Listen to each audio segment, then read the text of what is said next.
പ്രിയ സ്നേഹിതരെ, ഈ ലോകത്ത് നമ്മൾ അത്രയ്ക്ക് അവിഭാജ്യ ഘടകമാണോ? അങ്ങനെ കരുതുന്നവർ ഏറി വരികയാണ്.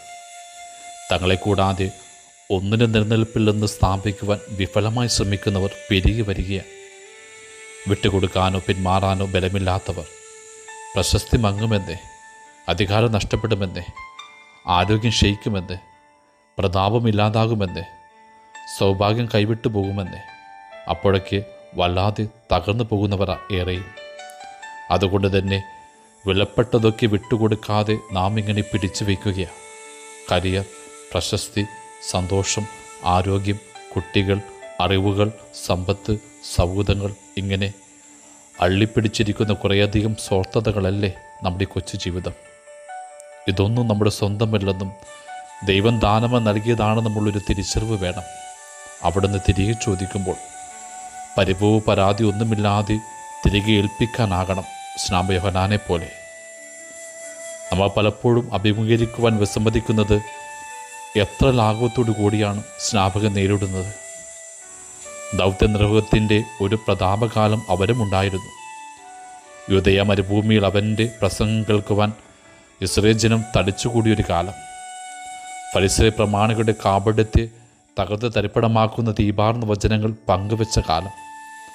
ജോർദാൻ നദിയിൽ അനുതാപത്തിൻ്റെ സ്നാനം സ്വീകരിക്കുന്ന ആളുകൾ തിങ്ങിക്കൂടിയ കാലം.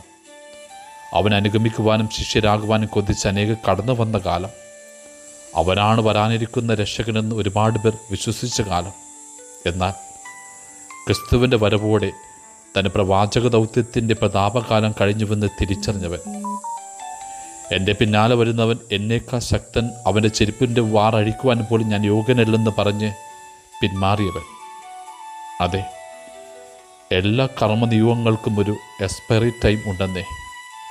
കാലഹരണപ്പെടുന്ന കാലം, അനിവാര്യമൊരു പിന്മാറ്റം എന്തെങ്കിലും എനിക്ക് നമുക്കുമുണ്ടാകും.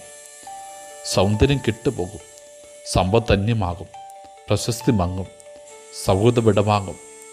ജീവിതത്തിൻ്റെ കാലമാറ്റത്തെ ഉൾക്കൊള്ളാനാവണം എന്നതാ പക്വത.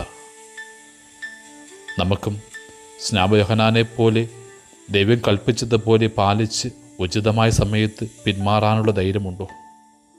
ജീവിതത്തിൻ്റെ ഏറ്റവും വിലമതിക്കുന്ന കാര്യങ്ങളെ നിസ്സാരമായി കാണാൻ കഴിയുന്നവരാ ഭാഗ്യവാന്മാർ. ജീവിതത്തിൻ്റെ അതിൻ്റേതായ ഉയർച്ച താഴ്ചകളും വിജയപരാജയങ്ങളും ഉൾക്കൊള്ളുന്നവനാ ഏറ്റവും ബലമുള്ളവൻ. ദൈവനിശ്ചയപ്രകാരം സംഭവിക്കുന്ന കാലമാറ്റങ്ങളെ ഉൾക്കൊള്ളുവാനും സ്വീകരിക്കുവാനും സജ്ജനാകുന്നവനാണ് ആത്മീയതയിൽ ഏറ്റവും പക്വതയുള്ളവൻ. സ്നാപക യോഹന്നാനെ പോലെ തന്നെ. ആമേൻ.